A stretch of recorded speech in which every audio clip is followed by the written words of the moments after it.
So welcome students. So in this question, a determinant is given 1, 1, 1, 1, 1 plus x1, 1, 1, 1 plus y.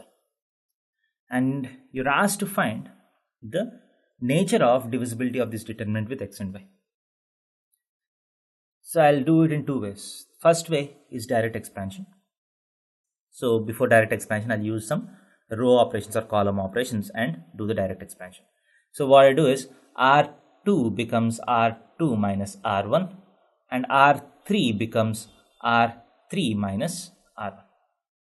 So let us use these two operations. So what does this determinant become? D is equal to 1, 1, 1, 0, x, 0, 0, 0, y. And one column has become completely equal to zeros except one element. So I'll expand the determinant using this column. So 1 times xy. So the determinant is xy. Hence, the determinant D is divisible by both x and y should be the answer. So there is one way to do this. And the other way is by using your remainder theorem in 10th class. So we know that this determinant is a function of x comma y because you have x and y as the variables.